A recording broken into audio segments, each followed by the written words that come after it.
Welcome back to 10 Slide Info. Indian Air Force is in full form to strengthen their squadron by all means. From inducting new Rafale fighters and planning to procure additional 21 MiG 29 and 12 Sukhoi Su 30 Mk fighters, all shows their urgency in this particular matter. Hindustan Aeronautics Limited seems to be aligning people and having all sorts of internal discussions to make sure the pending orders of fighters and the new set of 83 LCA Tejas order, which was approved recently, is getting delivered on time and within the approved cost. This is indeed a big order for HAL, and they should obviously show more seriousness in delivering these fighters so that they can switch to deliver the other future planned aircrafts like Tejas Mark II and AMCA, which is Advanced Medium Combat Aircrafts. If we quickly see the total number of orders for the Mark I variant of LCA Tejas, Indian Air Force ordered 40 Tejas Mark I, which is 20 in IOC configuration and 20 in FOC configuration. In addition to this, the Indian Air Force ordered 83 Tejas, which includes 73 single-seat Mark 1A and 10 twin-seat Mark 1 trainers. So the total aircrafts ordered in the Mark 1 variant are 123.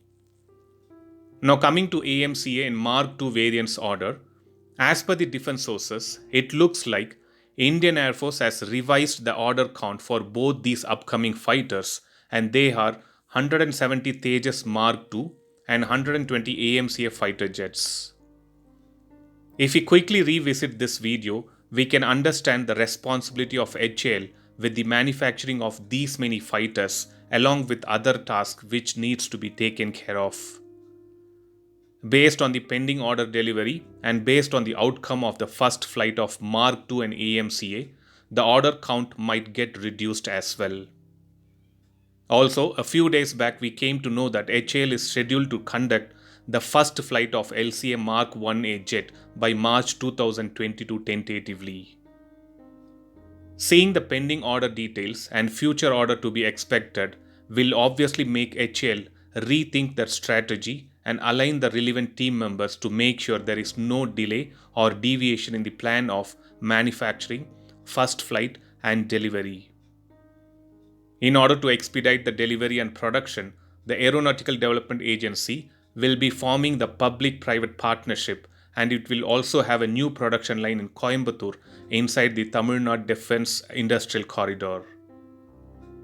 Private companies being part of these deals will obviously help HAL, DRDO, and Aeronautical Development Agency to wind up most of the tasks in a quicker way. So let's hope HAL take things more seriously and delivers the planned fighters as per the plan. I'll upload another video post getting more updates on the delivery or the plan status. Thanks for watching. Stay tuned to 10 Slide Info for more defense and aviation updates. Thank you.